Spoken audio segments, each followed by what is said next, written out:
no one is thinking about what we're about to see. Okay, let's get down, the terrorists on the other side of the junction, there's an ambush on the other side, this is where the war begins for us. They were like, get down, we get down. I grabbed the machine gun, and then one of the soldiers there doesn't have a gun. I give him the machine gun. I take my assault rifle. They're like, anyone have a sharpshooter?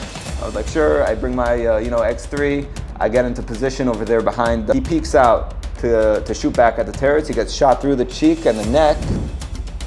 You don't want to have to confront more terrorists. You don't want to risk your life. You do it because you have to, because you need to, because that's your job.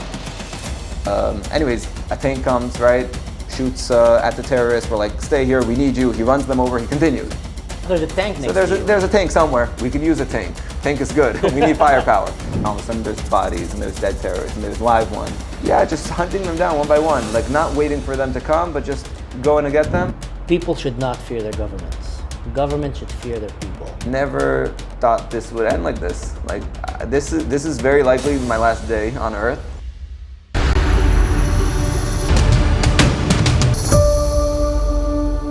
Welcome to another episode. On October 7, an entire nation of Israel woke up to a diabolical nightmare. Thousands of barbarian jihadists raided this country, followed by thousands of innocent civilian, bloodthirsty Gazans that came in with one goal: to genocide the Jewish nation, to eliminate everybody, in hope that other neighboring Muslim friends of them in Lebanon, in Syria, and Jordan will jump right in and will come and annihilate the state of Israel. Unfortunately for them, the brave men and women of Israel, citizens, special forces, tier 1 units that just jumped in, former soldiers that went in, grabbed their weapons, or even just went unarmed and drove into the pits of hell, into the gates of Gaza to push back these raiders that came to destroy this country, holding the entire nation on their shoulder while the army was not responding in time, fighting for their life. Nothing come close to that. You might have seen these things in movies or in computer games like Call of Duty, PUBG, I don't know, Battlefield, but they were going shoulder to shoulder with strangers that never met, citizens suddenly finding themselves picking ammunitions and guns from the floors, exchanging, giving each other magazines, I don't know what, going and eliminating terrorists and then taking their weapons and moving house by house, defending the state of Israel. These heroes are the reason, I think, probably one of the main reasons that Hezbollah did not jump in, that the Syrian jihadists, that the Palestinians in Jordan did not jump in, because they were seeing, they were watching, and I think the Gazans were hoping, but thanks to the brave men and women in Israel that went and stood the line and defended this country, the IDF was able to go in and to basically push back and stop that war.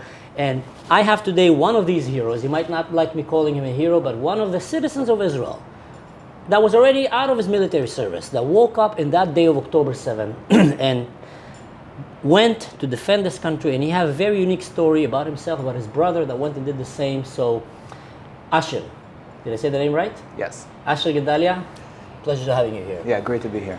So you have a good English. So that's, I guess, you're American. My dad's American, my mom's British. I actually grew up in Israel, was born in Israel. And the area I grew up, Beit Shemesh, everyone's American. So really? In schools, I think until age 18, I hardly spoke Hebrew. Like, I had to go and learn Hebrew.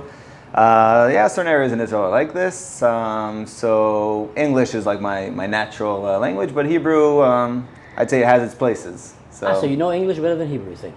I think I feel more comfortable in English than Hebrew, which is strange for someone who grew up here their whole life. But yeah, that is impressive. That's it's good for me, because then the podcast, out, yeah. I'm going to have less M and E between every sentence. Hopefully. You know, it's Israeli English, but... That's true. So, Guedalia, on October 7, can you tell us and maybe walk us through where did it catch you and what happened after, as a citizen that went and fought to defend this country and the people of Otef Gaza? Yeah, so I live in Jerusalem, married, 2 kids. And on October 7th, Simchat Torah, we're supposed to get up and have our yearly family prayer. We all pray together at my uncle's house. And at 8:15, sirens in Jerusalem. And that's what wakes me up. And the first thing that goes through my head is, there's not supposed to be sirens in Jerusalem. There's probably a war.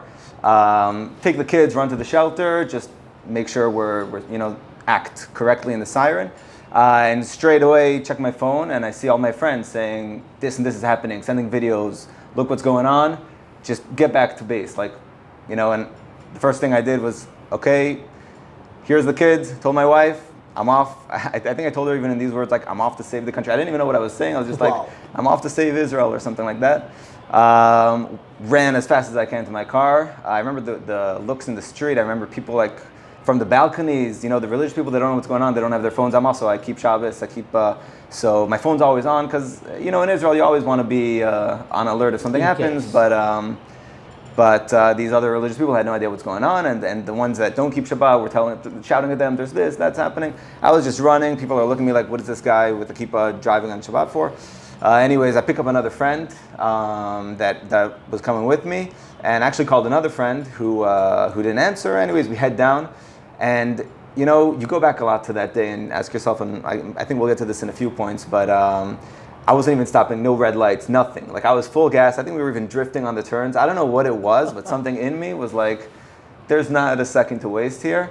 And anyways, we get down there pretty fast to my old base where I served before. And luckily, you know, we have weapons, we have things, everything's kind of ready there. And people are just like, you know, get us ready as fast as you can. Things are going down now. Until then, I remember we saw on the way, you see smoke, you see things, we're getting closer down south. Just in base, one of my friends shows me on Telegram that video that we all know in Sderot of the soldier that's being carried into the car or shot or whatever. And then we're like, wait a minute, the terrorists actually entered Israel. And it's hard to kind of get, you know, the listeners or whoever's going back to the story, back to the mindset back then. Because you're thinking, okay, there's rockets, there's maybe a few terrorists that broke in, that made it past the border. That's what we're going to stop now. Maybe a few even made it into Sderot from the videos. No one is thinking about what we're about to see. Like no one is imagining that that's a scenario. And even as it's rolling out, you're still not thinking, okay, this, but not anything worse. Like it's just not possible. Anyways, so they tell me as we're getting on the vehicles, we're heading down, you know, grenades giving out, making sure everyone's got what they need, radios, whatever it is. We're ready. The last guys come. Okay, we're enough people. We're getting out. We're starting to drive. As we're about to get on the vehicles, they're like, yo, did you bring your machine gun? I was like, no, I didn't have it prepared. I had my assault rifle.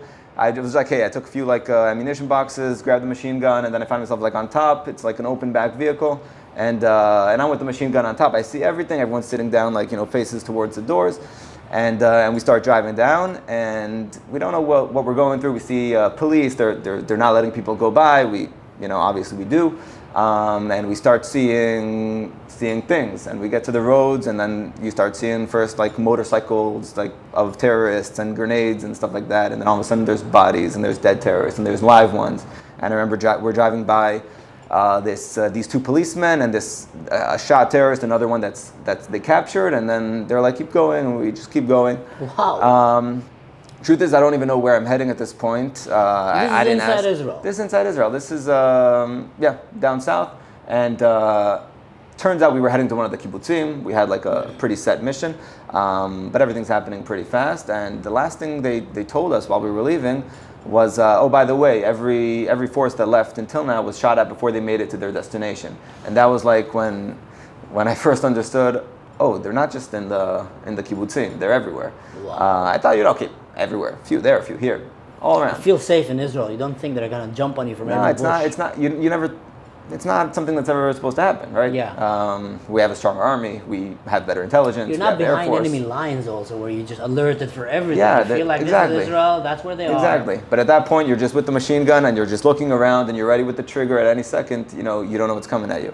And we're almost at the kibbutz, and we get to this junction. And as we approach the junction, we see this must be a Bedouin father and his son, and a little kid, and they're pointing like, go there, go there. And it turns out his wife was shot there in the junction, and his kid, he managed to save him, and he has a whole story where. Is that the famous one that they showed that his wife was a Quran teacher that got murdered? They had like 6 kids or something like that. He did get interviewed. I'm not sure if it's exactly this one. He had many kids, but anyways, I remember seeing him there, and we get to the junction, and there's just chaos, right?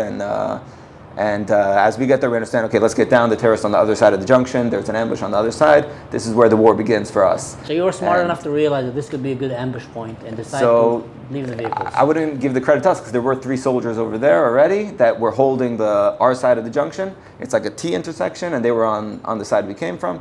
And they were like, you know, get down. We get down. I grab the machine gun, and then one of the soldiers there doesn't have a gun. I give him the machine gun. I take my assault rifle. They're like, anyone have a sharpshooter? I was like, sure. I bring my X3. I get into position over there behind like this bus stop. In down south, you've seen also where the terrorists murdered the miguniyot, right? Yes. Where they murdered those Bomb shelters. Yeah, bomb shelters. So there's one of those. There was a bus stop, and we're each fighting from our bomb shelters. And I get down. I get to the position. They're like, hey, that's a terrorist. Like, get them in sight. I see where they are. They're obviously set like under, so I can't really recognize them perfectly, but I'm shooting to the direction, 1, 2, 3 shots.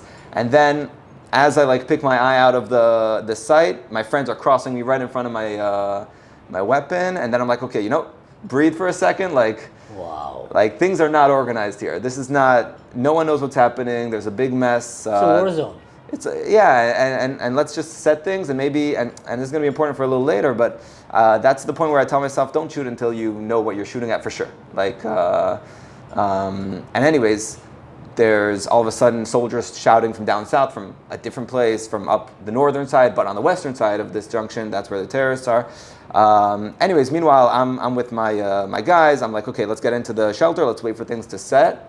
And then let's get back out. There's no reason to just stand here, because where I'm standing actually, where I'm shooting those 3 shots, turns out we met him a little later, but a guy, another soldier that made it there pretty early, he peeks out to shoot back at the terrorists. He gets shot through the cheek and the neck at the 5 centimeters where he's exposed, meaning those guys were shooting sharp. They knew how to shoot. They knew what they were doing, and actually there was a policeman lying there killed as we get there. He was shot in the head. So that's where we're standing. So anyways, maybe better, you don't see them, they see you, get into cover. And anyways, a tank comes, right, shoots at the terrorists. We're like, stay here, we need you. He runs them over, he continues. So now there's a tank next to you. There's a tank somewhere, next to us. And he comes and he does his thing, and we're trying to communicate, and he's just doing what he does, and then he just runs them over. He just charges at these terrorists and runs them over. But they're still there. He just does whatever damage he can do, and he's on. And anyways, at some point, they shoot an RPG. It flies over my friend's head, whatever, it's a hole. And then we come with 2 vehicles. Our other vehicle goes down south to get them from the other direction, and they're almost shot from the RPG. So we're like, okay, this is serious, and we need to handle this correctly. Was that the point that you realized that this is not the typical encounter with a falanga that doesn't know? These are real warriors that came trained? No, not that point, because things are happening, and the RPG is happening a little there, the tank is being shot from a little there, I'm shooting to there. They don't see me because there's a big tree. They shot to where I was, but I move a little to the side, then it's a little. So anyways, it's kind of hard to get the true picture of what's happening, and only later on we really understand how set this was. So what happens a few minutes later is I look to the other side of the junction, the northern side of our side, and I see that there's a soldier lying there. And I'm like, first thought is, okay, there's soldiers lying here everywhere. He's probably from the morning. But then I'm not doing here anything.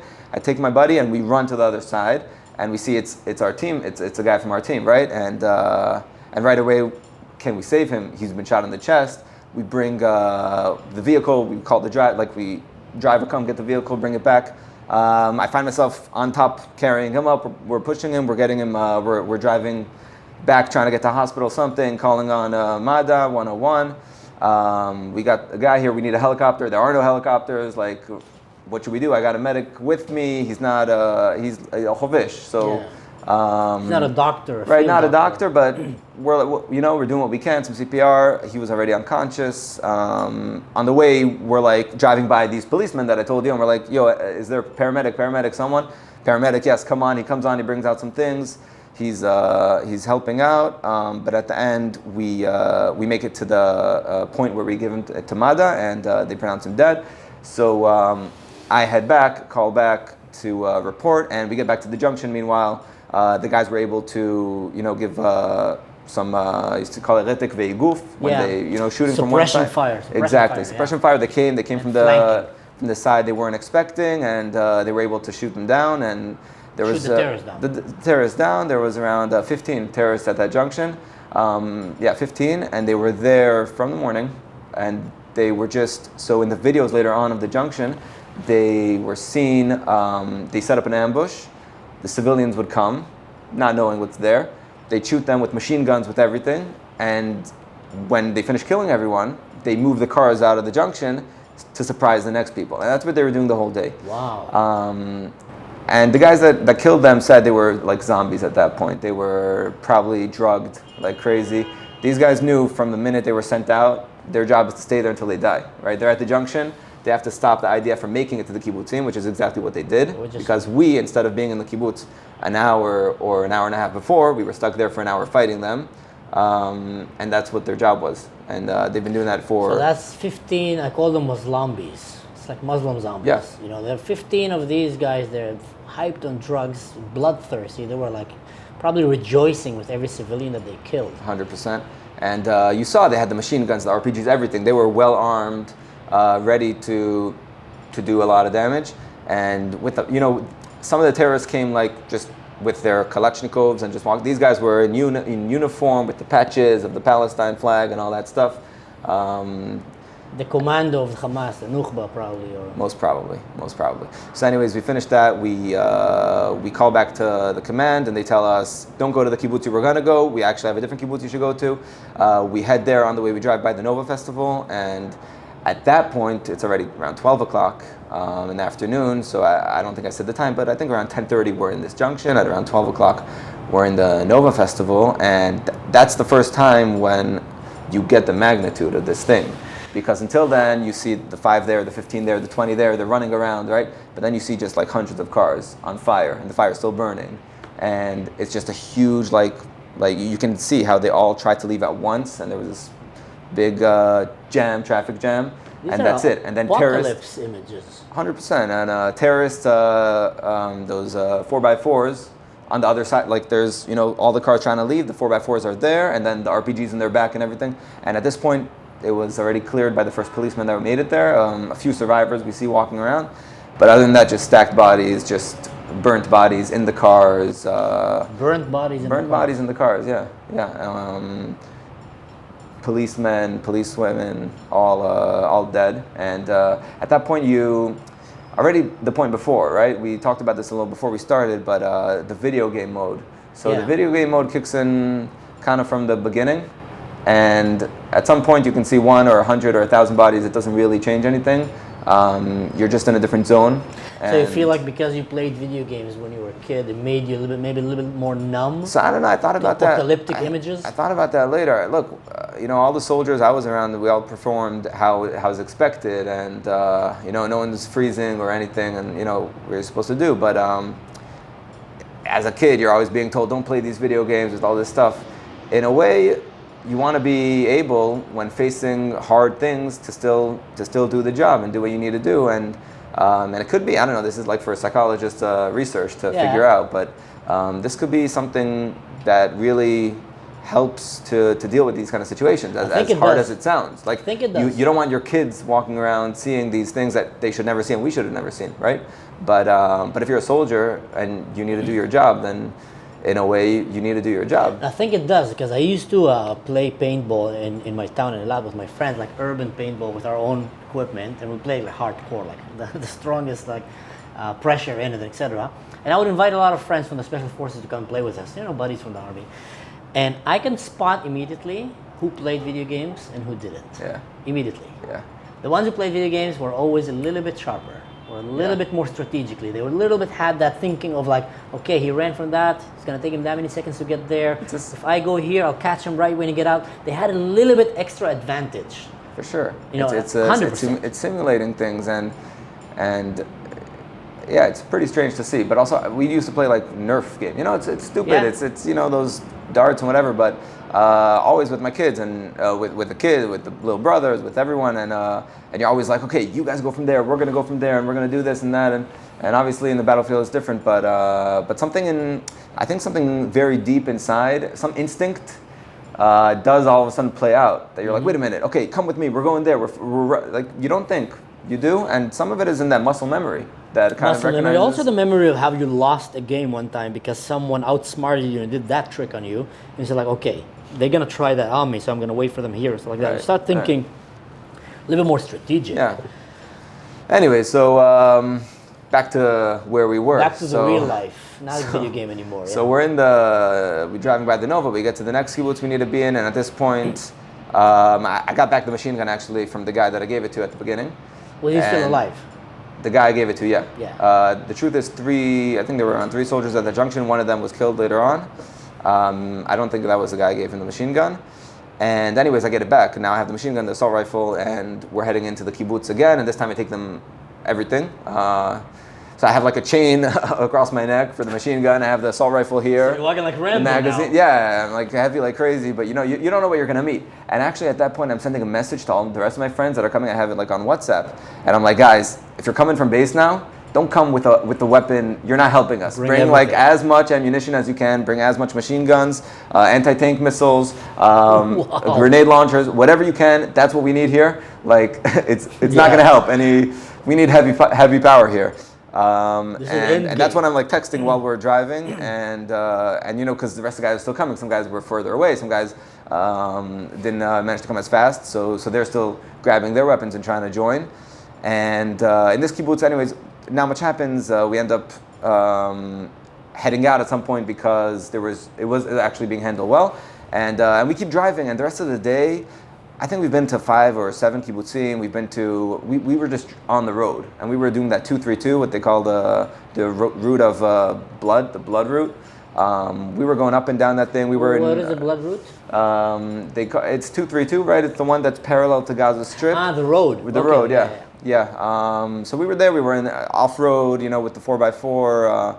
We got, all of a sudden, we were just working with the command. They tell us, there's people from the party that are stuck somewhere. There's hostages that are stuck. Sometimes it was true. Usually it wasn't. When we reset, we enter a kibbutz. They tell us, okay, this place was not scanned yet for terrorists. We scanned it. This family needs help from that. You're just going and going and going, and it's always changing. But one other very strange thing that happens, until this day, we don't know what it was. So we're driving, and then we see a tank. And we're like, great, we can use a tank. Tank is good. We need firepower. So we're driving towards the tank to get him to come with us. Let's go fight together. And then as we approach it, we're like 5 meters away. All of a sudden, the barrel starts turning towards us. And I'm like on the top with the machine gun. And I'm looking, and this barrel is just like slowly coming towards my face. And I won't repeat what came out of my mouth at that second, but I was like, I can't believe I'm about to blow into pieces in 30 seconds. And then I was just like, go. Anyways, the driver just starts circling the tank. The tank's barrel is searching for us. What? Yeah, strangest thing ever. And then we're like thinking, okay, there's 2 options, right? Either it's IDF, and they don't know we're IDF, and which happened already, right? Where IDF just didn't recognize each other and they shot. Yeah. And that's why he wants to blow us up.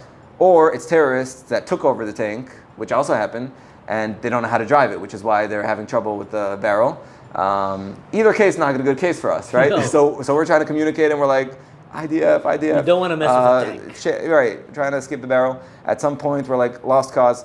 The minute the barrel was a little away, we just get out of there as fast as possible, get out and just sent like the location to the command and just, okay, we're done. Someone else deal with that. We're on to the next thing. And yeah, it was just another thing that you see. It wasn't even that strange, right? It was. And wait, do you know now if that? We don't know what happened. We don't know.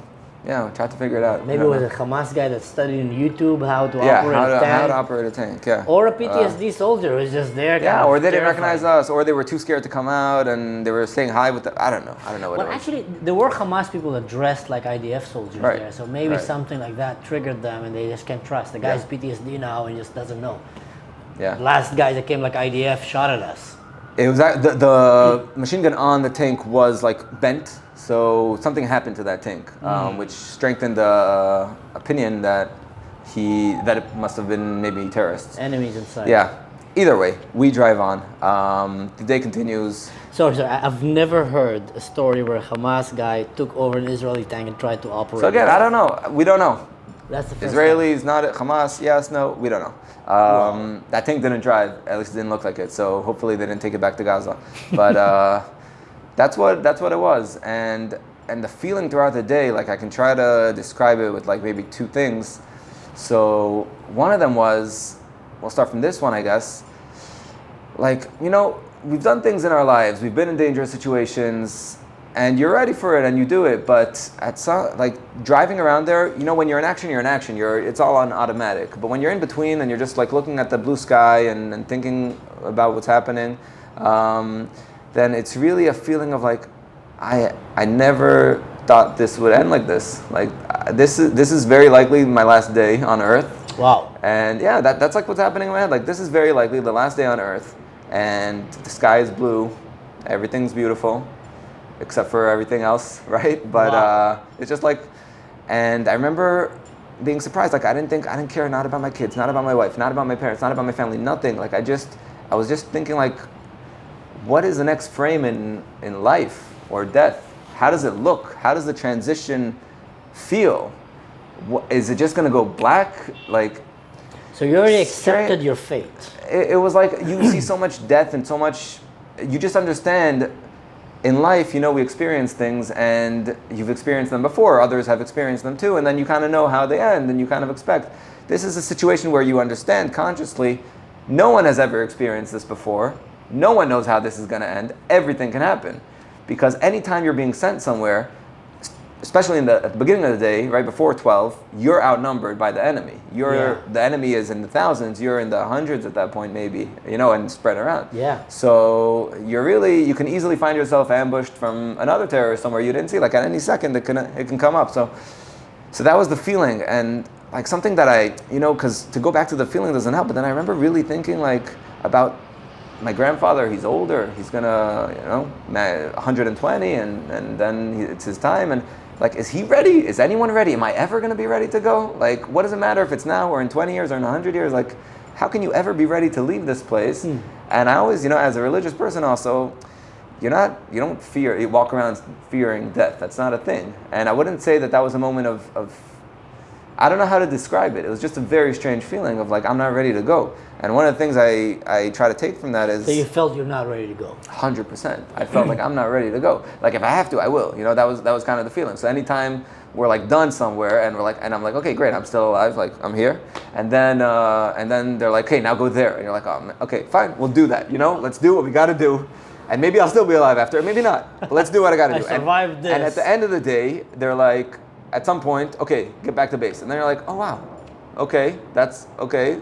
It ended. You're not looking, like, when you're playing video games, obviously, you're looking for that action, for the battle, not at all. You don't want to have to confront more terrorists. You don't want to risk your life. You do it because you have to, because you need to, because that's your job, and you do it as good as possible.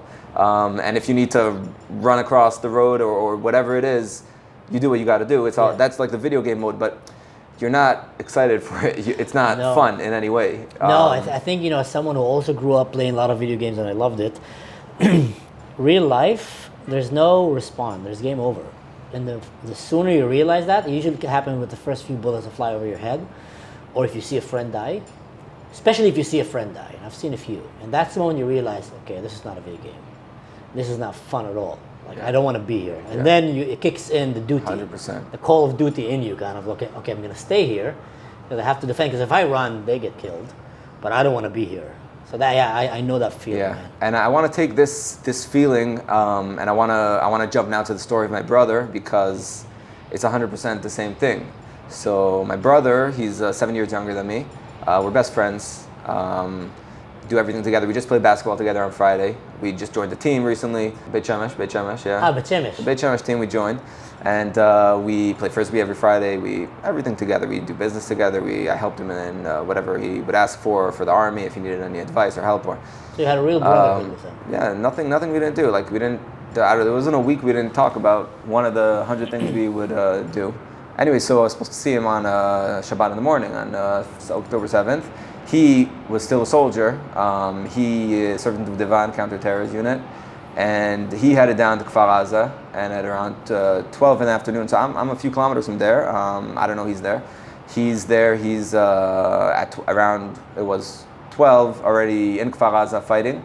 At around 1, there's a video where we were able to get from a body cam of a policeman where there is a guy who was injured 3 hours there. He's lying. He was shot in the chest. No one was getting there. It was like in the middle of the kibbutz. And these guys come, Yosef and 3 of his guys in one of those vehicles. And you see in the video, my brother, he's carrying the guy, 2 arms, putting him in the vehicle, taking his measures, his blood, everything, making sure he's okay, sending him on the helicopter. and this guy in his last breaths made it to the hospital. So he saved him. He saved him 100%. He would have been dead if he would have stayed there a few minutes longer. They also took out a few other civilians from their houses, from their safe rooms. Also, there was a few guys that were on the roof sniping down targets deeper in, and he threw enemy up targets. enemy targets. Yeah, and he threw up magazines to those guys that were there. So it was It's and it's all Nothing comes close to So- like what we ever seen, unless in computer games or movies. Like Nah, but it's chaos. Even computer games really can't design something like Chaos. this. Yeah, those guys like they heard there was fighting. They came alone. They each had their guns. They went on the roof. They found themselves shooting like a bunch of terrorists deep in. They see people getting kidnapped. Kfar we know people that got kidnapped. Emily, she just came back. She was kidnapped from that area. Wow. Yotam Chaim, who was kidnapped and killed in Gaza. So that's like in that area where they kidnapped 20, I think, people. You see from the body cam actually with the policeman, you see someone being kidnapped and he can't do anything. He's behind with the guy, and there's a bunch of terrorists there. He's just with a pistol waiting for help. And I think she was actually killed, the one that was being kidnapped there.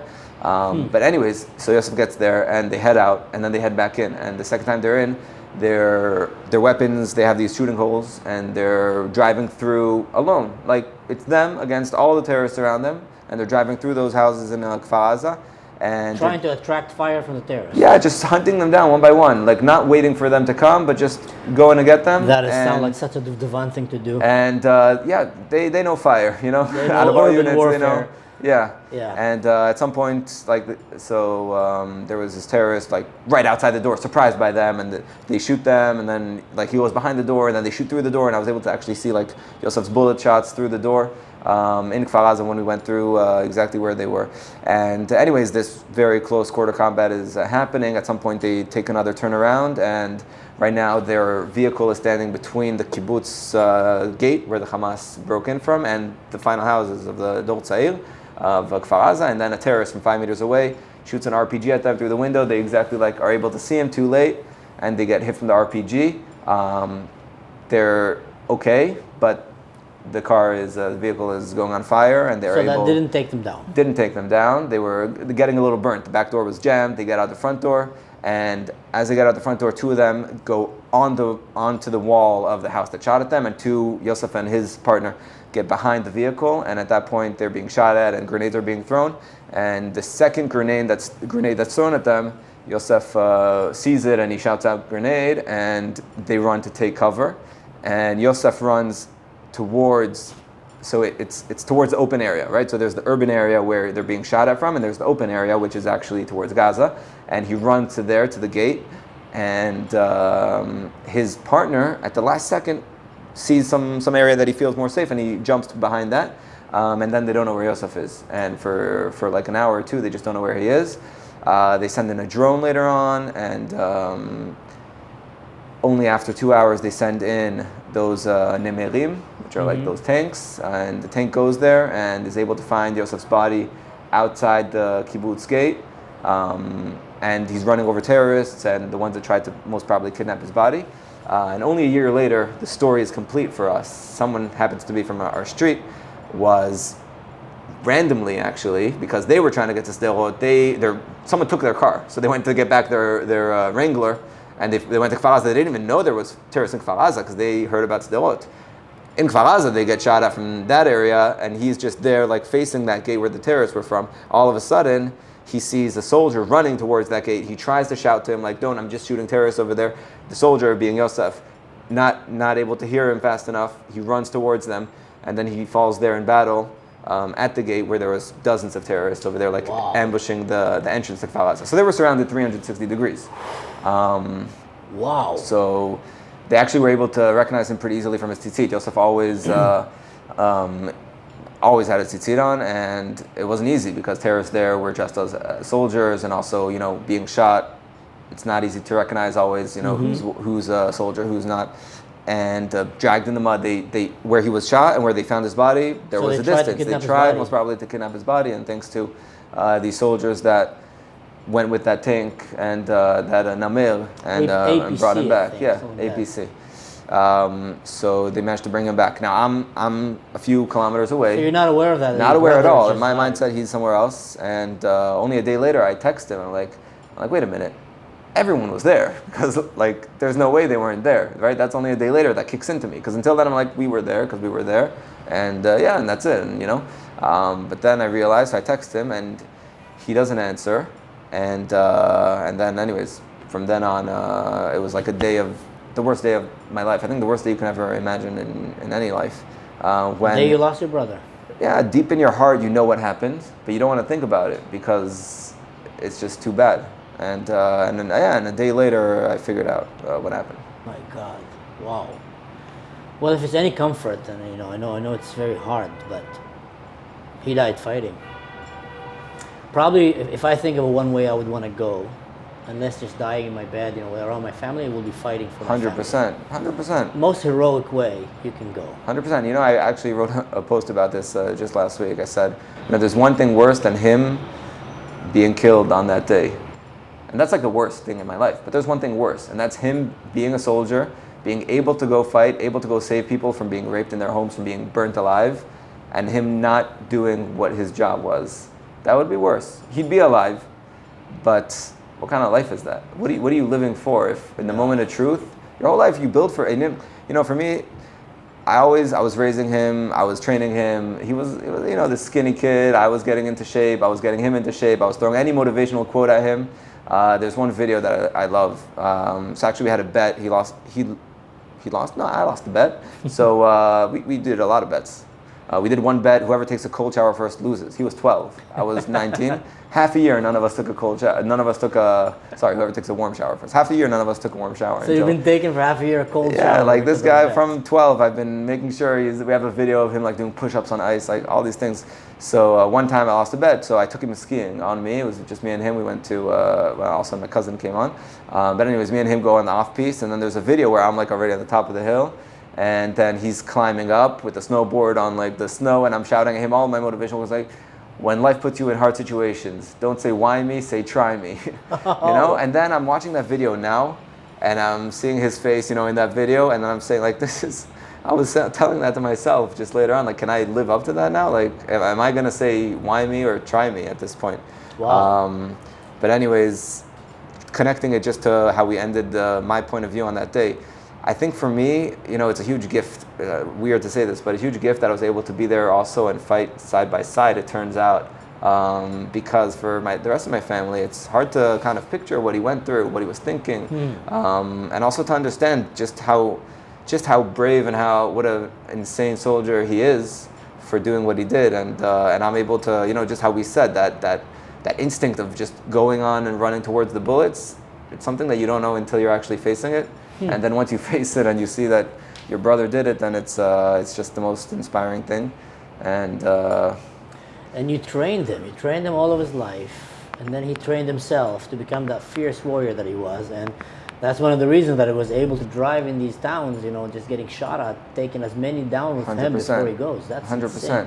And you know, I don't. What a way to go, man! I don't think I ever said this like publicly, really, but in a way, and it's gonna sound a little strange, but there's moments of comfort now in my life that I never had before, because, and usually they're over there by his grave when I go, when I'm just, you know, I'll never reach his level, what he did, but at least I was able to have some part in his education, and you just feel like, that's it, I'm 30 now, I'm 31, but I did my job. The rest of my life, you know, what's gonna happen is gonna happen. Like the best thing I could have ever done, I did, and now it's just be in the moment, like just live above time, just understand that you were teaching something, you were saying something, he soaked it in, he did it better than you could have ever done it, and he just lived out what you could have ever imagined, and that's like something that I say nothing else I can do in life will ever bring me to this feeling of in a way wholesome, like wow. like full. So he lived the warrior's life. You know, I think one of my biggest fears when I was in the military was also that, was if I have to go, I want to go standing and fighting. Like I said, like, you know, if this is gonna be the day, I want it to be like that. And there's every warrior have that fear in him. If I get caught unprepared, if I get caught in the bathroom, you know, kind of taking a crap, and there's like, you want to be on your feet, kind of, you know, in that last hill, 100%. Standing and just taking as many 100%. Of these bad guys with you. Yeah. And Yeah, they that's did why in Israel, like, we're all walking around with weapons here. But the mindset is that, like, there could be a terrorist attack any moment. I live in Jerusalem, there's many terrorist attacks. But at least I know that if there's going to be one, I'm going down fighting. Yeah. I'm not going down without my gun. Yeah. So, like, that's something that's definitely in the mindset. But that's something that is very missing in Europe. And maybe in the US in some places. I've seen men there, they don't want to fight for what is good in their life. They don't want to fight for the country. They don't want to fight for their friends.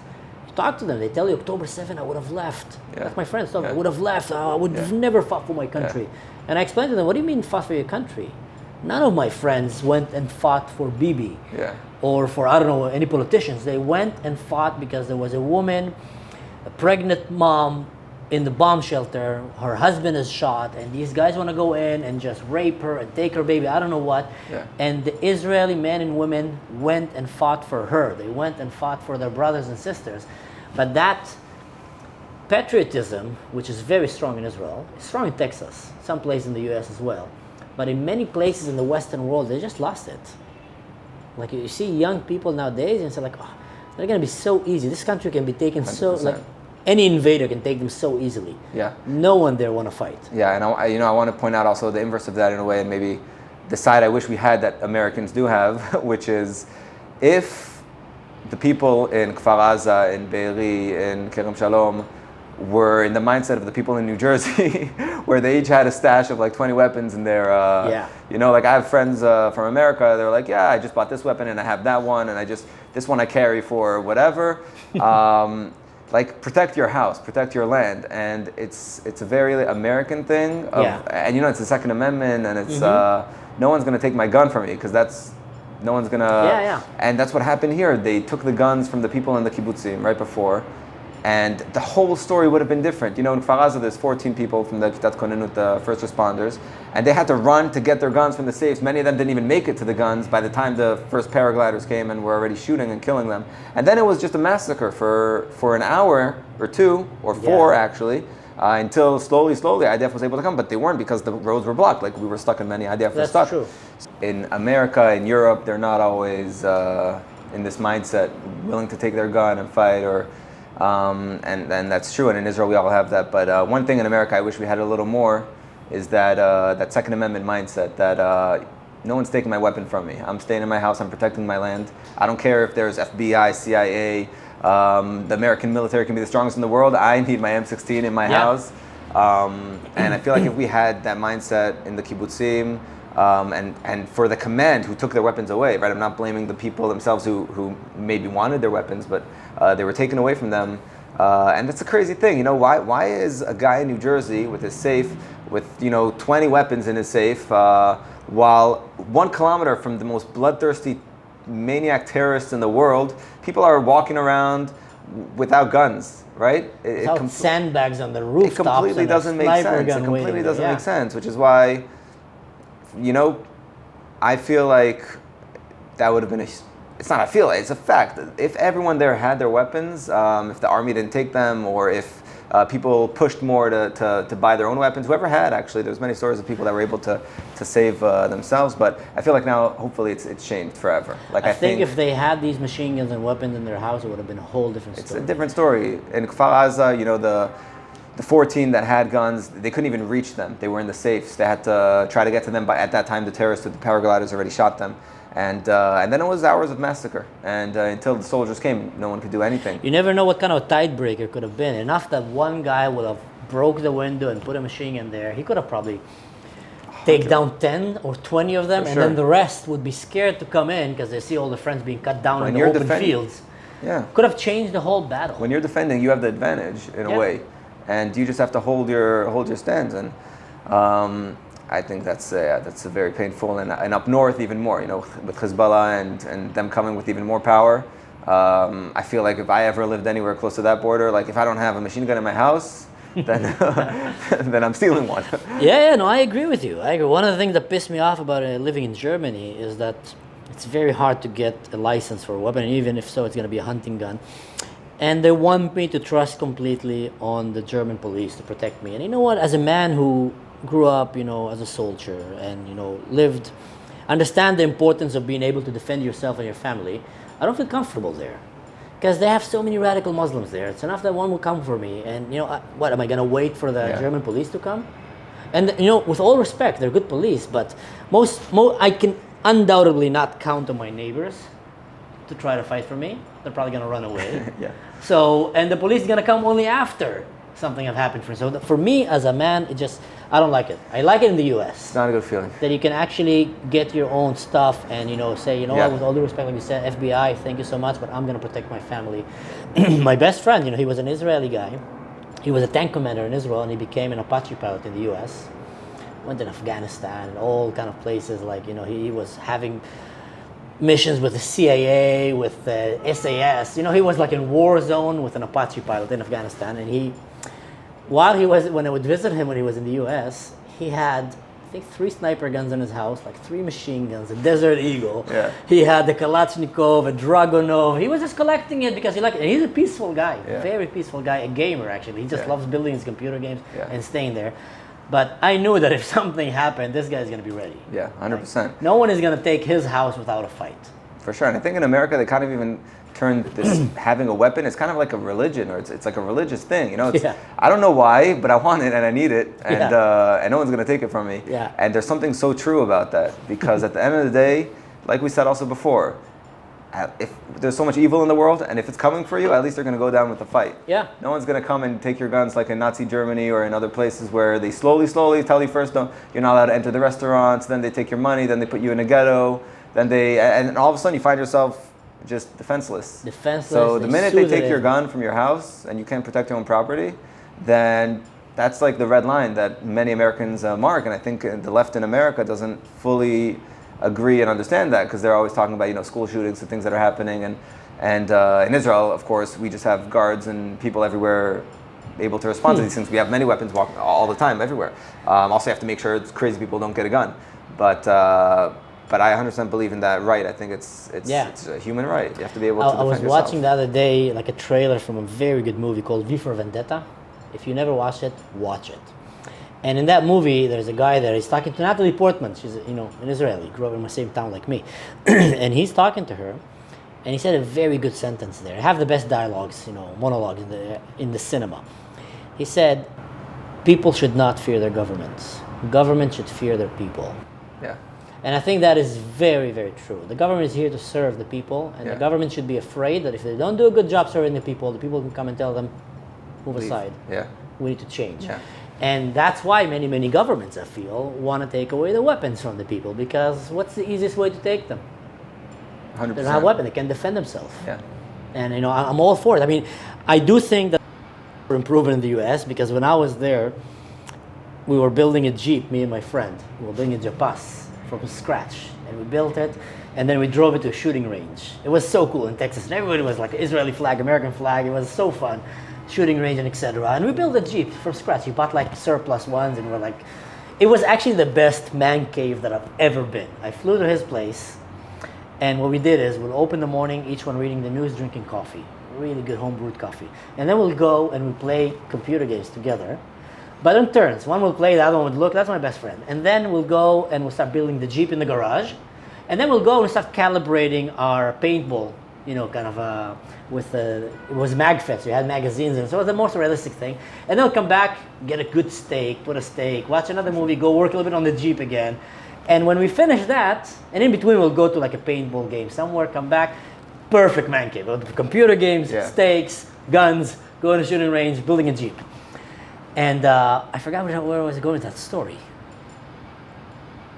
Yes. So my friend calls me and says, "Hey, listen, can you go to Walmart and get me some ammunition, so we can go to the shooting range? I'm just finishing here or something."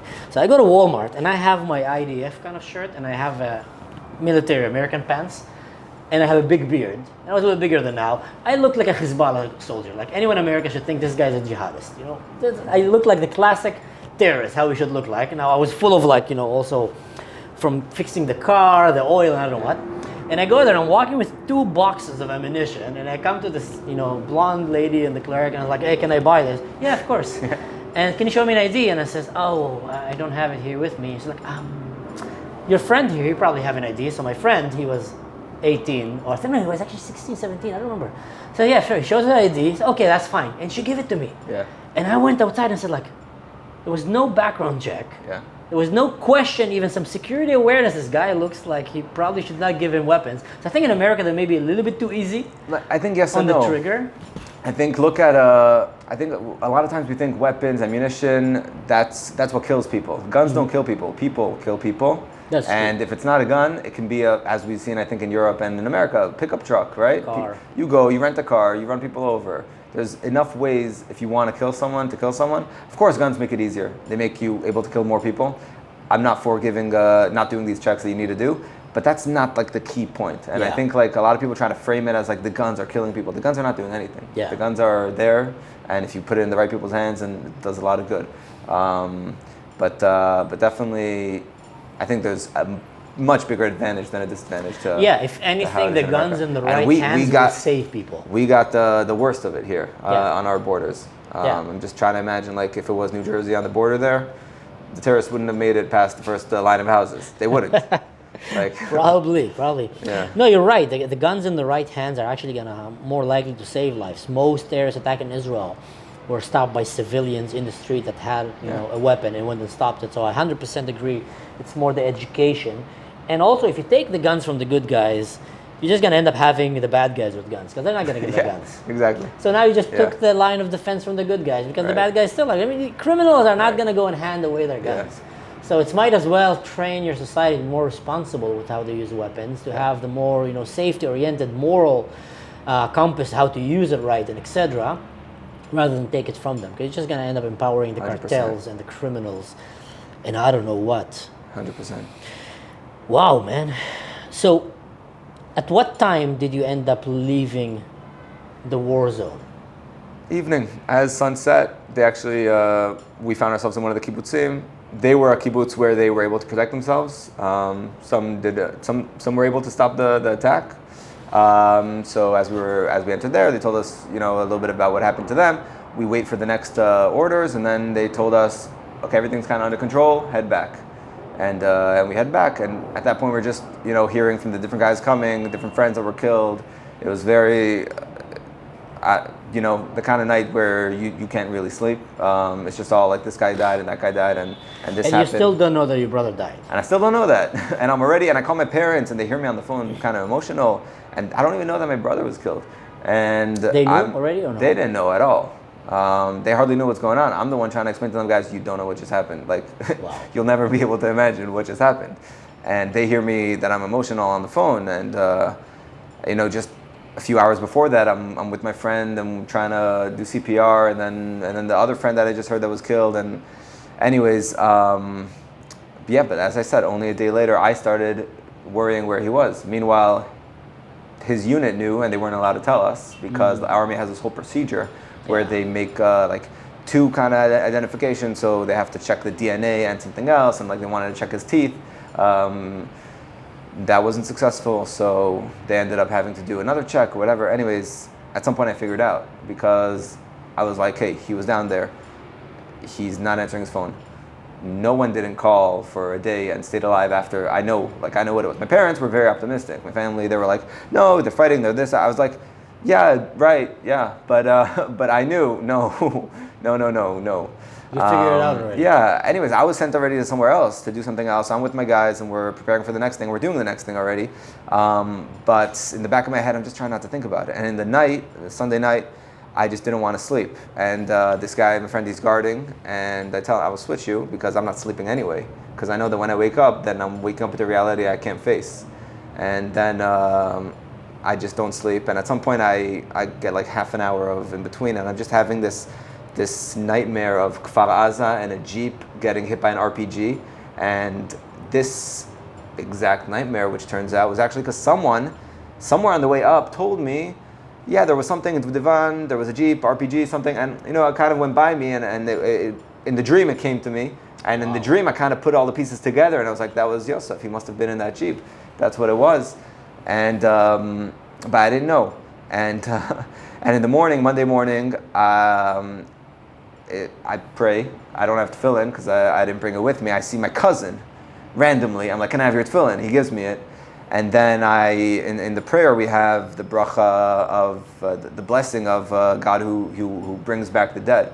And I remember that's the first time I ever thought, this is why we need this. Because I need, like, there's a guy right now that I need him alive.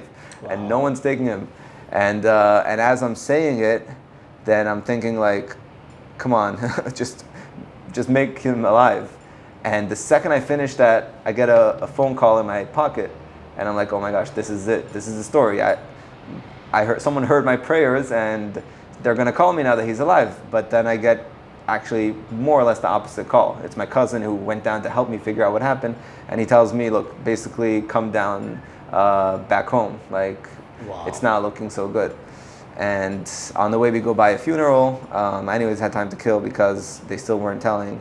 And then I get to base, and I don't know if to go home because my family doesn't know.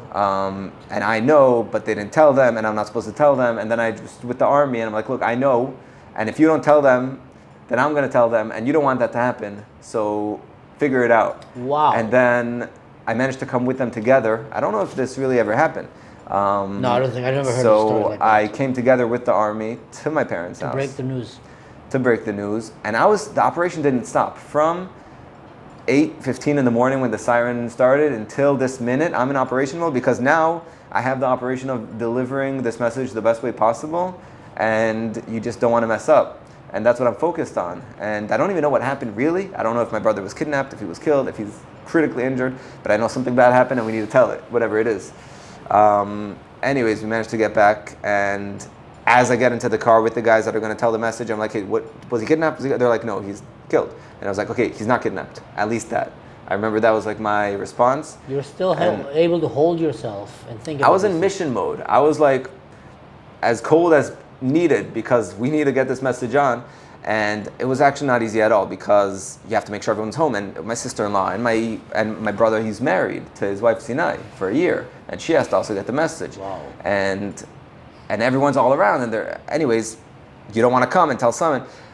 We manage to deliver the message, and that's it. And then like a few minutes later, I'm hearing the message from myself, and then I'm in that moment, and it's just, yeah, it's.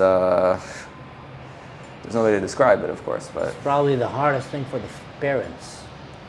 yeah, of course. Parents, the wife, Yeah. so many people. We're 7 kids, sisters, brothers, Wow, man, the things you had to go through. and yeah. Do you ever look back and think, maybe we should have not gone that day to fight? Given the situation of the terrorists, Yeah. You would think sometimes, like, if maybe my brother would have not gone that day. not once. Not once did I think, I wish he didn't go and fight. Sometimes, all the time, I think, why wasn't I there with him? Why didn't I go to where he was? Why didn't they do something a little different? Didn't we do something different? All the time. But why did we not go down and fight? Not once did that cross my mind, because again, what are we here for? If not, if the moment they need you, if in the moment they need you, you're not there, then every breathing second of yours later on is just a lie, right? Mm-hmm. You're telling yourself, you're walking around in the street, you're thinking to yourself, like, I'm this guy that believes in what he does. I have morals, I have values. And then if you're facing them, you can't act on it, right? Then you realize you're just lying to yourself. You're just a walking, empty nothing. So I'd rather be a something than have my brother and be a nothing. Yeah. You know that you are the definition of what it means to be a warrior to me. Hearing that story, there's so many men out there that keep telling themselves, like, I'll be that man. But many of them don't know if they will be that guy. And most of them have never been tested. Some of them will probably be. But I know a lot of my friends, that's one of the main things that holds them. Would I really be that man? Will I really be the William Wallace or the Spider-Man? Or would I be one of the other ones that will just cower and run away? And you and your brother, you've proven that to yourself. And I think that there's a huge victory in that. It's something that you take with you. For sure. I think it helps a lot. I think one of the hardest things is for people who were there, who didn't behave the way they wanted to, or far from how they would have wanted to. And I think they're, in a way, dealing with something much harder than me, because I'm full with emotion. I probably cry every week at my brother's grave, right? But I'm not depressed. And I think depression is like the lack of emotion. It's not being able to feel something powerful. And the minute you feel empty, that you weren't there, that's so much worse than anything horrible that could have happened. Because at least I'm feeling things, and I'm feeling horrible things, but I'm alive, and I feel the power of life like I never felt before. Like one of the things I felt after those days, right, is, until now I thought I was living, but now I'm living. Like I never felt like, in Hebrew you say like mechuspas, like. Yeah, rugged. Yeah, like life just, you thought you knew what it had to offer, and then all of a sudden it just hits you in a way when you never expected. And it sucks, and you hate it, and you wake up in the morning, you don't want to get out of bed sometimes, because you're like, this is not the reality I thought I was in. And it took like a few months until like automatically I'd get out of bed normal and not wake up and remember where I was. The first few days, you wake up and the first thing you do is cry right away. It's just the tears start coming out because you're used to waking up and it's just another day. Wait a minute, it's not just another day. It's a different world forever now. Yeah. And anyways, you're living on 200%. It's painful, but at least it's painful. What not feeling is worse than that. So. And now you're carrying him with you, living for him and for you and for him. He's always going to be with you wherever you go. It's like his memory is in you. Yeah, I think from a philosophical perspective, time is a complete illusion. From the perspective of reality, of truth. We're human beings. We live through our senses. Many things we see, we have optical illusions. We know to say, wait a minute, that's not real because now I feel it, now I stepped in it and it's not there. I just saw something that wasn't real. And one of those things on a higher level is time. Time is not a real thing. Existence is, we're human beings, we live through time. Yeah. And I don't see him as gone because he's just above time. I'm still stuck in time. So to me, I can't really access him, and that's upsetting. But he didn't go anywhere. There's no, in a way, I dropped the feeling of loss because nothing went away. Only something extremely powerful emerged, and now I don't have access to my brother, but I access him in a different way, and hopefully in the future, I believe I'll be able to see him again. And until then, just got to keep doing my job. He did his job. One of the psukim, verses in Bereshit, is about Chanoch. He is, as they're detailing the different children that were born from Adam, right? So Chanoch is brought up, and it says, "Vaytalech Chanoch et Elohim ve'enenu ki lakach oto Elohim." And actually, in my first post that I wrote, the second after I told my parents that Yosef was killed, and I had just a second for myself to just put it out in the public, that's what I wrote there. I was like, he just went in the way of God, and he was too good, so God took him. Wow. And there's nothing more true than that, because if anyone who knew Yosef, he's just an angel. He never was upset at anyone. He never fought with his wife once in their entire marriage, and anyone married knows that. I thought science fiction, because he never fought with anyone. I thought he must fight with his wife because he's human, and only when she was later on speaking, then after this whole thing, then she said, yeah, we never fought once. And that's when I was like, wow, this guy, he wasn't for us. He should have stayed and gave a few more kind of marriage consultancy classes before he went. But it wasn't something he could teach because it was just a purity. He's just an angel, and he never would badmouth anyone. If people were talking bad about each other, lashon hara, then he'd get up in the conversation and say, guys, this is not going to bring the third temple. It's not going to build it. Wow. And he would just leave the conversation. But because he was, he never tried to show off. He never tried to be like the guy. And that's why people loved him no matter what he behaved so honest and so true. A different friend of his also said once they were driving, and then he was upset at Yosef for something. So he started trying to diss him, like, you drive like a woman and like whatever. And then Yosef was just like, yeah, actually I do drive like he wasn't upset. He wasn't fighting back. He didn't have that in him. So in a way, I didn't do my job yet. I know. I have a lot of things to fix. That's why I'm still here. Otherwise I'd be with him. It's funny, huh? You have your little brother to look up to now. For sure. As I always say, I'm chasing him. Yeah. He's there, and I'm coming. I'm looking for him. I'm searching for him all the time. I'm searching for him philosophically. I'm searching for him in every way, and I'm always trying to get closer. And the minute you do what you're put here in the world to do, then that's it. Then you go. And he didn't have anything else left to do here. There's also another concept, in Judaism of when people sin and when people do bad things, then the righteous, they're the ones that are taken. Yeah. And in that sense, I also feel like we as a nation, we've been fighting and we've been just before, right? Divided. And this guy was everything against division. He was the most united, there for everyone, loving everyone. About Yosef, we know Yosef, the first Yosef. He had the famous verse when he's looking for his brothers, and he sees some guy and he says, and the guy tells him, "What are you looking for?" He says, I'm looking for my brothers. And I feel like that verse it's everything about Yosef, because he was always there for everyone, no matter what. He was always the first one to help to do anything. And also in Kfar Aza, he was there to help people he never met, and maybe politically completely opposed anything he believed in, but he didn't care. He's there for everyone, and then he's taken, because we have to now learn how to do it, and he did it already himself. No, and it's thanks to people like him and like yourself and many others. Some sacrificed their life. 100%, I believe, thanks to them, we are living today in the same Israel. Because if the citizens, civilians, special forces like your brother and others like yourself, reservists, just jumped in and went straight, Hezbollah would have joined, Syria would have followed, Jordan would have, there's 60% of Palestinians there. Many of them don't like us. I've been there, I've seen it. Yeah. I've spoken to them in Arabic. Man, they don't like us. Yeah. Don't like us, many of them. If all of them would have came and Israel would have been, I still believe we would have won. But the price that would have paid, you would have seen people fighting in the streets of Tel Aviv, right 100%. here. You would have seen people right now from here, throwing, because they don't have guns, throwing clay pots or I don't know what on them, and these flowers. No, 100%. And I think something that could be super frustrating is thinking about how just because the stupidity of some generals and that weren't able to see things that may have been obvious or less obvious, but just do their job. You think this whole October 7th could have not happened. All Muhammad Dif, at 6 o'clock in the morning, he said, wait, let's just see if they put their tanks in their stations. Let's see if there's aircrafts in the air, because if yes, we're calling off the attack. They're waiting for us.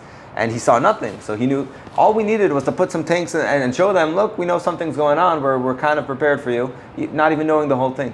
And I think the one thing that keeps me a little more, I would say, okay with I don't know if okay is the right word to say with the situation, but just not crazy from the fact that this is so unnecessary, is that I truly believe that something so much worse was coming for us. And if this we weren't able to see, we weren't able to see the real thing they were building for us, which was Iran being nuclear, and I think they would have succeeded because we were so blind to letting that happen.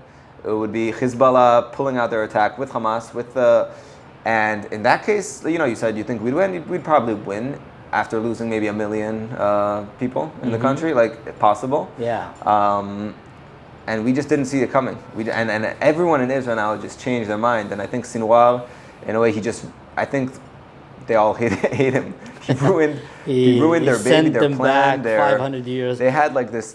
They understood us so well, our culture, our will to push off wars, our Western minds that don't understand the radical Islam, and they were like, great, this is going perfect, and just wait a few more months. And Sinwar, and actually the division, and Sinwar seeing it, and he actually tried to pull off this attack a few times before. So I don't think it was because of the specific fight we had. They anyways wanted to do it. Yeah, that's the thing. I think the fight may have made them decide on the date, may have not. Either way, they did, which ended up in the large scheme of things stopping the even worse thing from happening. So trying to be optimistic, I definitely try to see the bigger picture in that sense. That's an interesting take. I have a friend of mine who's an Apache pilot, and I spoke to him a little bit after, and I told him, what happened there, man? He says, listen, we got caught by surprise. And I said, what do you guys do? He says, well, we joined a few hours later. But once we joined, he said, I just took down hundreds of them. He said, I had to go and empty the stomach of the airplane back and forth like 3 times. He says, I was just going back and forth and taking these Muslims. And I told him, that sounds like a zombie apocalypse movie. Now, the guy doesn't watch movies. But he told me, like, exactly that, man. Nothing come close to that. And then I kept thinking, man, if only these helicopters were there 20 minutes after it happened, if only there was enough tanks there, all of this could have been pulled off. My brother, he was in the U.S., called me, says, Mansur, because he didn't do the army, my brother. He had like other reasons not to join. And he told me, you kept telling me that the IDF is the strongest army, great army, etc., etc. I said, come on, man. This is not an army that came. They came on Toyotas and bicycles. This is like Mishpachat Pesha, he said, like a crime family came. And how did they make so much damage? And Embarrassing. Embarrassing, man. As someone who was an officer in the IDF, who loved this country and this army and proud of it, I felt like, it's definitely. Like, could have been stopped in so many ways. There's something that I think people don't give enough credit to, or some choose not to, which is the embarrassment that they caused and what that causes in the Arab world and in the nations around, and how you become. There's the story of Amalek, where Bnei Israel, they leave Egypt, and Amalek is there to just attack them right away, right after God, splits the sea and does everything, and like, don't touch these guys, God's with them. But Amalek doesn't care, because the example that's given is that there's that hot bath, the boiling water, and all you need is that one person to jump in. He's gonna get burnt like crazy, but he's cooling it off, and then everyone else comes to go. And that's what Hamas in a way was doing. They were like, we're just going to show everyone that they're not that as big as they say they are. And they managed. They embarrassed us on that day. And the pride, the pride was hit hard. And I think getting Hania in Iran the way we did, and getting Nasrallah and actually the entire beeper operation, put it up there. That changed the scale. Like, more than just the strategic importance, more than just getting thousands of their soldiers injured and unable to fight, the pride that it brought back to show, like, we're still here. We messed up, but we're back, and we didn't go anywhere. Caught us by surprise. Definitely. But we're gonna get you. And just what that did, and also just the son of Nasrallah came out saying that his father was depressed the last few days of his life, because he knew from the beeper attack, he knew they're coming for him. Israel's not holding back anymore. And he understood. That's it. They got me. And Nasrallah, if we think Hamas is, had their strengths and whatever, Nasrallah and what Hezbollah had waiting for us was a whole different story. But the minute they had things blowing up in their pockets, I think they just all ran away. They were like, we're not fighting this. We don't know the next thing that's going to blow up. I think it demoralized them so bad, because not only they just saw their friends like magically out of nowhere just getting blown away, I think probably many of them started realizing, like, was Israel listening for us all this time? 100%. If they can blow up a beeper in my pocket, they definitely know what it's saying. They know where I was. They probably knew everything. I think that just completely took the winds out of their sails. Is my refrigerator going to blow up? What's next? Yeah. What other magic trick they can pull out of their sleeves? Just took Hania while he was taking a crap in Iran. In a safe house. They just, what is going to be 80 next? tons of bombs on Assad's bunker, not there anymore. Like, there's nowhere to hide. I think that was the best. And you see, after that, the Middle East starting having a glimpse of hope for a better future. Syria collapse. Hamas is completely wiped out. The Arab world is not like glorifying Hamas anymore. Our hero, they're like, oh my God, look what happened to these guys. And now Hamas is going out and saying, if we would have known that Gaza would have been like this, we wouldn't attack. Now we're like, Nasrallah said the same thing, by the way. Nasrallah is actually he's more like a rational player. He has like the long-term plan. Hamas is less, which we've seen. But them going out and saying that now, and we're like, of course this is what would happen to Gaza. What did you think would happen? But the truth is, and let's be honest, because let's look at the political conversations here in the country in the first months. They managed to do what they planned, take 250 hostages. And there were many voices, and also Biden's voice, right, by the way, which said, let's get back all the hostages, make a ceasefire long-term, and okay, if we have to promise we're not going to attack them and rebuild Gaza, do it, just get back all the hostages. And people just don't understand that would have been strategically the end of this country. Right? Because what you're doing with that is you're letting everyone else around say what Hamas did was smart, and we're going to do it again, and they'll find the time, It's not like it's so hard. So all you need is, Assad and Nasrallah, they were all still there in place. And we were able to bring back the national pride with the beeper attacks, with the war in Lebanon. Deterrence for the enemies as well. Exactly. Then that changed the whole dynamic here. Now Saudi, also people that, I'm not Arab. I'm pretty, Israeli, American, whatever you want to call it, but pretty far from that in a way. But maybe it's my religious side, because I feel like religious people do have this a little more understanding, the religious mind, that really, I feel like, something inside lets us understand a little more those core values that you have to smash and you have to be. And for example, Saudi wouldn't have never done peace with us if we wouldn't have fought back and brought back that pride. People are like, no, actually, we should have done a ceasefire, and then Saudi would make the peace, and then the UAE, and then everyone would... No, they'd throw us away, and they'd go make peace with Egypt or whoever, I don't know who. The minute you bring back that pride, then the Arabs, they respect you, and they want to be your friend, and they want... Because what talks in the Middle East is strength. Yeah. That's the only thing. Yeah. And the Western mind cannot get that. Yeah, I made a few videos about it, called it Power and Respect, and that's what the Western world doesn't understand. That's what the Arab world understands. And I shocked several of my European friends when they asked me, like, how should you combat radical Islam or jihad? I said, you need to humiliate them. And then when they're on the ground humiliated, you need to kick them in the face. And then when they're down, you need to humiliate them even more. And then when they're completely humiliated, you smother their face in some camel poop. And then you show all the rest of the Arab world, see what happened to these clowns, and then you humiliate them even more. And when they're so humiliated, people don't like, oh, that sounds so drastic. Guys, you know what? Come to the Middle East. You have no idea what you're talking about. 100%. When you humiliate jihadists, terrorists, so badly that they become a joke in the eyes of their friends, that's when you've won.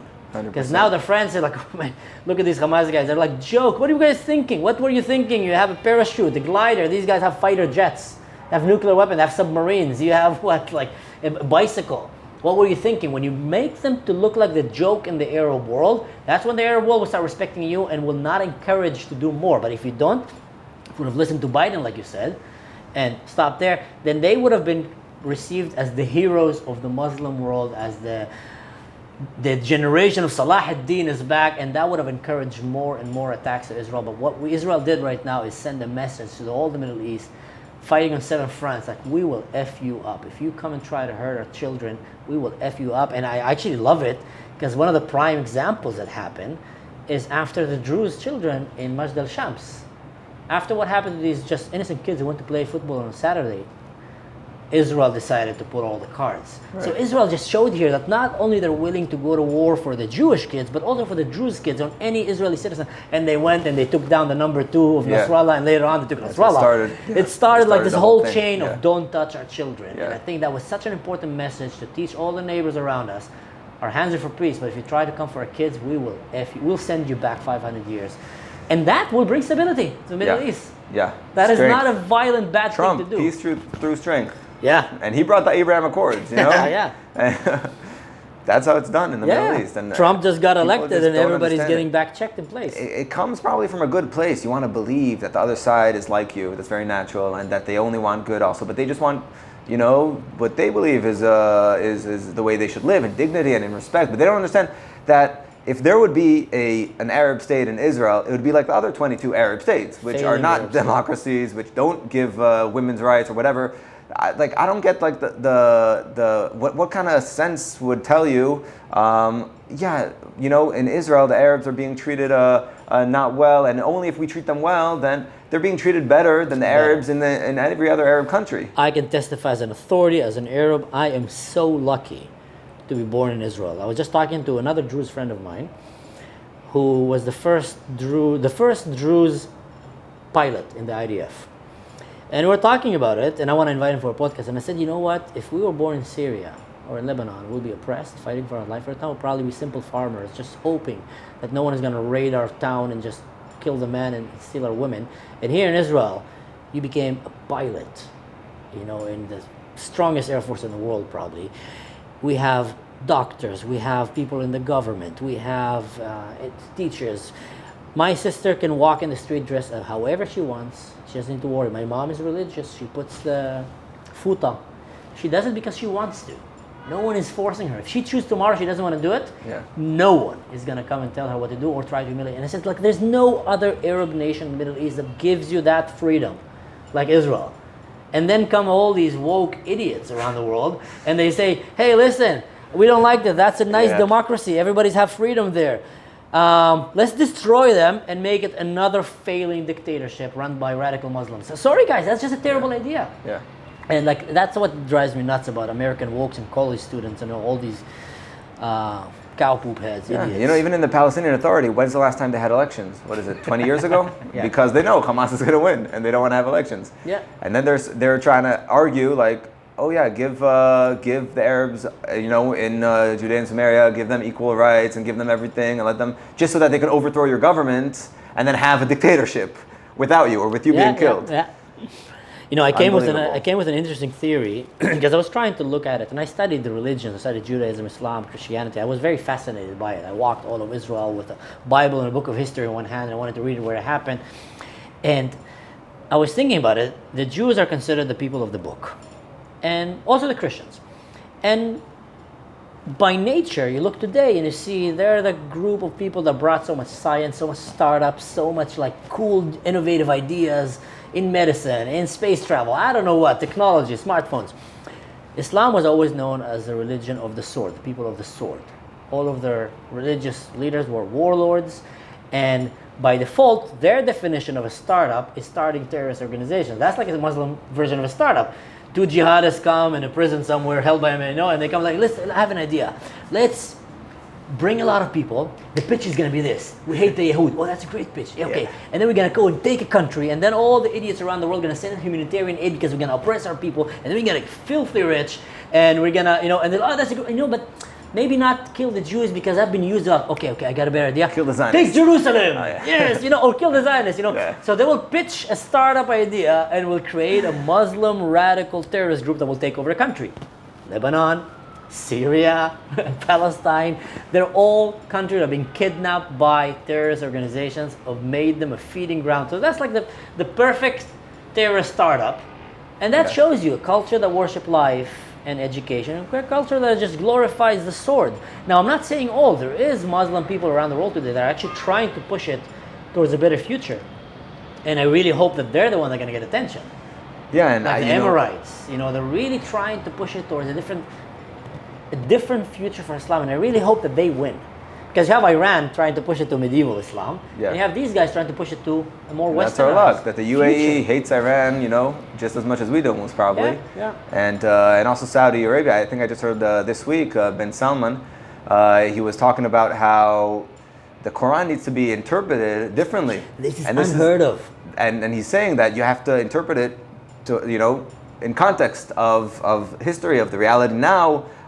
He actually brought an example of if 200 years ago there was what do you call it, fatwa? Is that a fatwa? Is that like a halacha? It's the halacha, exactly. Yeah. So if there was a fatwa that was based on that the earth was flat and now we discover the earth is round, so he's explaining how then this fatwa has to be relooked and interpreted in context. And in Judaism, in a way we have that. There's two differences I want to point out here. Okay, one is if you just read the Bible, just plain text, and you just read the Quran, plain text, the Bible most probably won't go out be a terrorist, and that's just a fact. And the Quran, you probably will. Mm-hmm. Because the Quran understood plain text is very extreme. Yeah. But my hope, in a way, for the Islam and for the future is that people are able to say what bin Salman is saying. You have to read it in the context of now, you have to give it their interpretation, you have to understand that certain things are not to be taken literally. And of course, there's going to be Muslims opposing this. But our hopes are for these guys, and these are the guys we can make peace with and live with. My professor in university, when I was teaching about Islam, he said something. He was Muslim, a Bedouin, a very educated, very smart Bedouin, older man. And he said, the problem with Islam is actually the fact that Islam is a more modern religion. And he said, because Judaism and Christianity, they were more ancient religions, and they focused more about religion. They didn't have too many rules about how to govern a country, taxation. They said, like they had many rules about how to build a tabernacle. And maybe a little bit about, keep the Kohanim and the Levites, to give a massacre to them so they can work on, teaching the Bible and work in the tabernacle, and you guys just live your life. But there wasn't too many rules about how to do taxations, internal affairs with other governments, etc., etc. Islam came later, and they basically took many, many other rules to help them take over the world, to govern nations. And they made rules to protect Islam from any criticism from outside. So basically they made it impossible for Islam to do what Judaism and Christianity did, which was a separation of religion and state. To come and say, okay guys, let the religious people practice their faith, it's a personal thing, let them do it how they want, but let the government do. And also in Judaism you have so many, they say 70 faces to Judaism. So in Judaism it's encouraged to talk about it. Yeah. It's actually very accepted for two rabbis to sit or two Jewish people and start arguing about a text. They love it. I think another very, very big difference between the Islam and the Judaism in this thing, and it comes, I think, in two very, very strong points. So one of them is, in Islam, everything Muhammad did was good. Yeah. He couldn't have done. Moses, right? He himself sinned, and we say he sinned here, and he did this wrong, and he did this.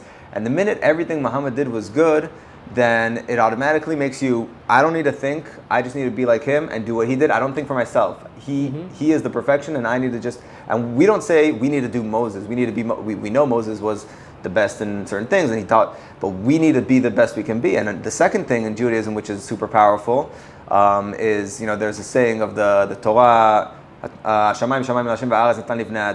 the earth is for man, the sky is for God. And also there's that famous story in the Talmud where there's an argument between, and we love to argue in Judaism, and there's that argument between two of these rabbis, and one of them says, guys, the halacha, what we should be doing is as I'm saying, and the other one says no. And then he says, you know what, if it should be how I'm saying it, then the water in this river will go and it will flow in the backwards direction, and it does, and the water in the river listens. And then the rest of the scholars and the rabbis, they say, okay, so it doesn't matter. We agree that you don't agree. And then he says, if I'm right, a voice will come from the sky and say that I am correct. And a voice comes from the sky and says, you're correct. And they say, no. It says in the Torah, lo b'shamayim hi. It's not in the sky. We decide. And that's something in Judaism that at the end, God gave us the tools, and he wants us to decide by majority. Yeah. And if majority here thinks that a certain thing is correct, then even if God himself in a way says opposite, then we know that God actually wants us, because then we want to do what God wants us to do, but he wants us to be the ones deciding because he gave it to us and it's ours. And in Islam, it's Muhammad and what Allah said, and that's there's no thinking in a way. It takes away your own responsibility, and it's a bit crazy, to say that even if God comes and tells you, guys, you got it all wrong. No, we all decided together. Right. It's kind of push you in a place that you might miss God's calling, kind of. Right, but the story is extreme, right? What it comes to teach you is that God, in a way, he challenges you. By the way, with Abraham, it's the most basic thing, right? Abraham says, go take your son. God didn't want Abraham to do this. And Abraham could have said, I know God, he doesn't want me to do this. But in a way, it's a test, it's a challenge. And we see that, I think that's a very core idea in Judaism, that God will challenge you. And part of the challenges will be showing you, as if he wants you to do something, but then if you really question yourself, you're like, no, he doesn't want me to do that. Yeah. And I think, just like you said, that is the core that made, Christianity and Judaism more peaceful, because they could calibrate themselves as they move forward. I mean, there is things when you read in the Bible that are quite crazy. When Joshua came to the land of Israel, they had to do some really crazy stuff. Stuff that if you ask every rabbi today, should we do that? They'll tell you, no, absolutely not. You don't go and, just do what they did. Right. But back then, it was the right thing for them to do. And today, they saw that we need to change and adapt to a different world. So Judaism and Christianity are always changing and adapting without hurting the core foundation of their faith, but to a new reality. Islam, they made it impossible, because not only that they sealed it, that is bulletproof for criticism, they also told that anyone that tries to change it is a kuffar, and you should kill him. So what Abu Salman is trying to do right now is groundbreaking. He's really trying to bring, and I think that's the only way he can save Islam, because I think if he doesn't do that, unless the West will succumb, fall, and vanish, and Islam will take over the world, the West will rise up, and you're going to have a huge collision of civilization, because they don't match. And then either one will defeat the other with a terrible way, or they'll just create a wall. You go stay there, we're here, leave us alone. But if Islam manage to cross that bridge and start adapting themselves to a new reality, then I think that's the only way that you can live with them. Only way. 100%. People don't like to hear that in Europe when I tell them that. Sorry guys, it's the truth. If you want to live with Islam, because here's the thing. If Islam today decides, you know what, we don't wanna convert anyone, we just want to stay as we are, then they're just going to live their life as Muslims. The West, the Christians and Jews are not going to come try to force them. But if the Christians and Jews today will decide, you know what, we're not going to resist, in a second they'll come and take over planet Earth, because they want, even the most moderate Muslim, because that's literally the core of that faith, to take over the world. So it's not really peace. It's a peace because you're stronger, so they can convert you, so now they're friends. But that's not really peace you want to have with your Muslim friends. I'm talking in generalization, of course. You can have many Muslim people tell you, like, I have no agenda to convert my neighbor. I just want to live my life. Many of them. But as a religion, they have a clear agenda. That Judaism and even Christianity, which was, missionary and steroids, even they kind of abandon that. Or if they still want to go, they usually will try to come and say, it really needs something from your heart. You really need to want to do it, It's not going to be by force, but Islam comes and says, no, just go kill the man, take their woman, and just that's it, force them. And you can't live with that. So I think the new face of Islam that is trying to move in a different way, that is the Islam that the West should rally behind and empower and make them successful and do business with them and help them, become rich and successful. And don't help the other ones. You're jihadists. I see how you're treating women. I see how you're treating, different minorities. No, we're not going to do any business with you. It's so much in the education and what the kids read in their school books. And, in the Palestinian Authority, what they're being taught all day is just to kill Jews. And how many Jews, the math questions are like, okay, you killed 5 Jews today and 7 tomorrow. How many did you kill in total this week? It's insane. Like, that's what they're teaching them. And then obviously, this is what's going to happen. And, as people are saying, whoever comes from those environments, they just are brought up to think that Jews are the devil and that Jews, are pigs and monkeys and whatever it is. And at the end of the day, you obviously can't have peace like that. And then you have a Gazan man calling his mom with a Jewish phone and telling her, Mom, I've killed, exactly, a woman and they're with my proud own of him. hand. That's I've killed what we're educated and to let do. me talk to my dad, and let me talk, because they want to tell them. And the mom and the dad are accelerated. It's a bloodthirsty culture.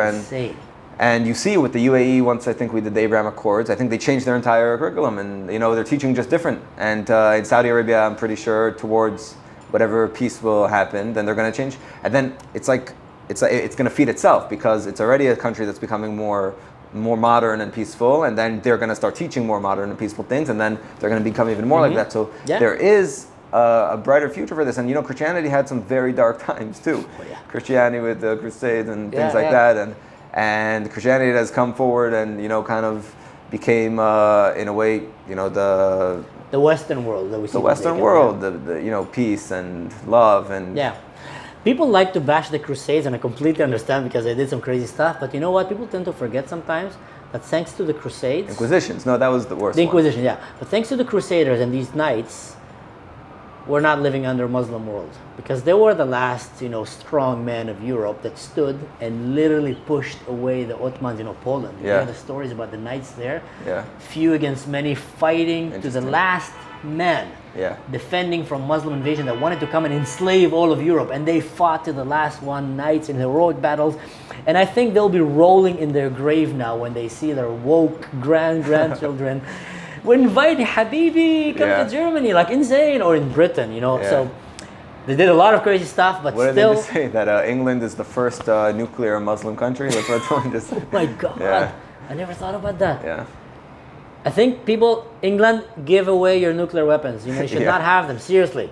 Because in a few years from now, it's going to be in the hands of a caliph. Man, I never thought about that. That's scary. Yeah, Europe needs to wake up. It's already too late for Europe, but maybe not. I think most of Europe, yes. Some of Europe, I still have hope. I still have hope for Germany. I feel like in Germany, there's still, and I've seen some friends of mine in Germany that have friends in Palestine.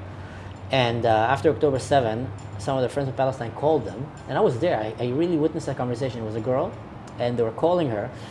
And the guy, I think his name is Ahmed, and was telling her over the phone, how are you guys supporting Israel? Don't you know that the Holocaust never happened? And this and that. You guys should be ashamed. And she told them, Ahmed, how dare you call a German and tell him that the Holocaust didn't happen? And she just hung up the phone in his face and said, I'm never going to talk to them. And she said, I've stopped talking to so many of them because they're denying, they're Holocaust deniers. He says, like, up until now, I was still, you guys, I understand your suffering, I understand their suffering. But now that you showed this Nazi mentality of yours, which is very common in Palestine, it saddens me to say, they said, that's it. And I feel many Germans, because of what happened, they still have a little bit of that inner core that will help them not to succumb and fall, like England, like Belgium, like France, and etc. Yeah. Well, anyway, I'm gonna finish on a lighter note, and I call this like the fire question. I'm gonna ask you a quick question. You need to answer, straight away from your hip. First thing that comes to mind. If anything stupid, we can cut in the edit or not. Or not. You'll never know. Yeah, you'll never know. But since I see that you're a fellow gamer here, favorite computer game? Worms right now, actually. That's a good one. That's a good one. I've been playing it on a daily basis in the last few weeks. Which one? Right now I'm playing like Worms WMD, I think. It's like 2D. Okay. I used to play Worms 3D on the computer. That was really? great.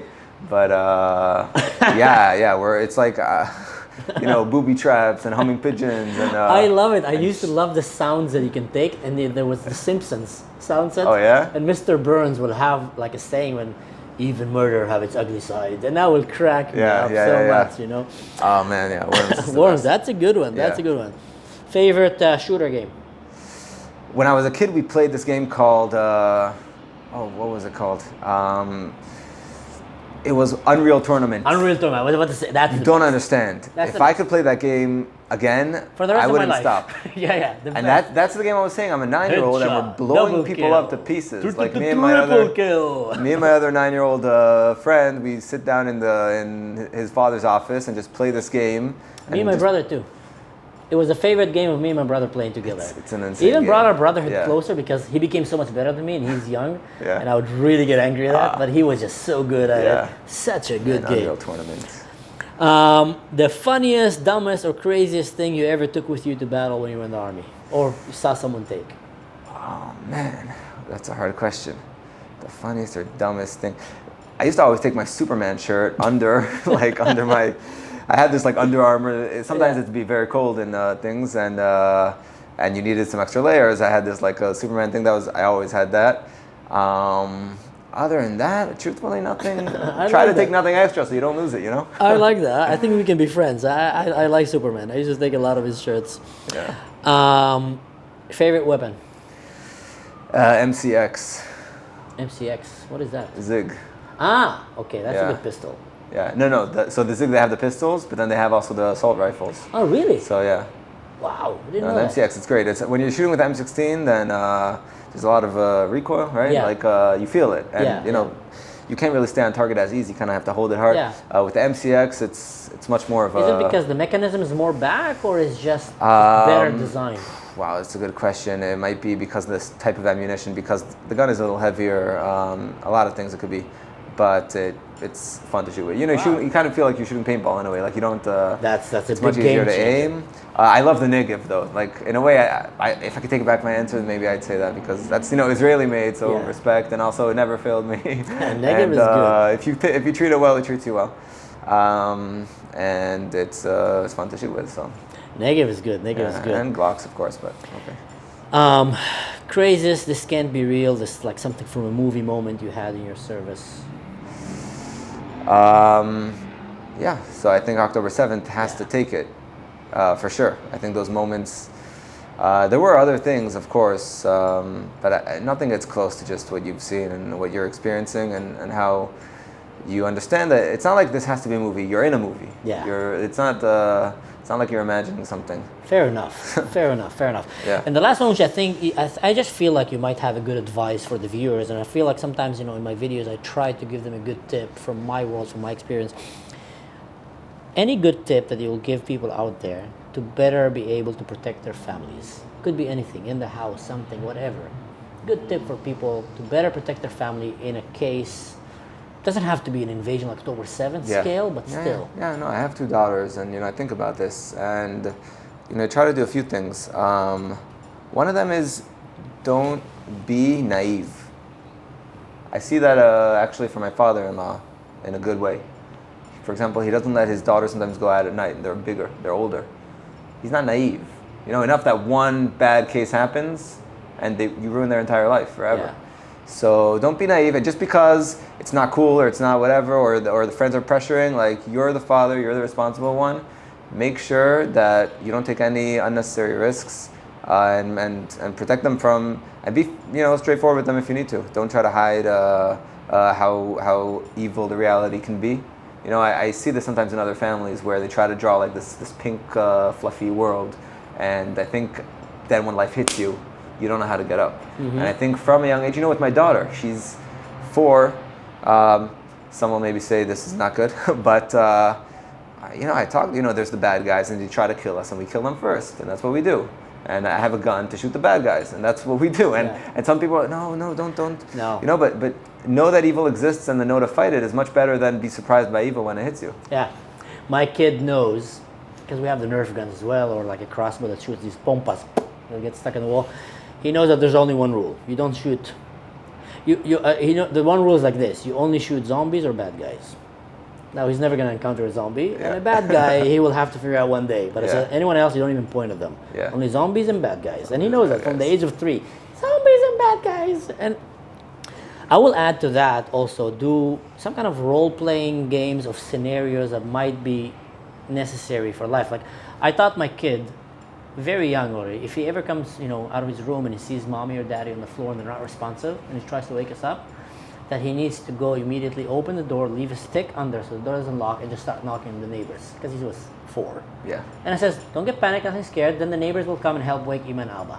But just that, I told myself, one day I'm out of the house and something happened, God forbid, someone have a stroke or I don't know what, and he can be saved. Yeah. At least my kid will be able to not be traumatized witnessing it, he'll be able to save life. So always don't be naive and always think of different scenarios that might just happen without maybe too gory or traumatizing, but can save lives. Right, and you need to prepare for the things that you never imagined would happen, because if they do, then you only have what you prepared for.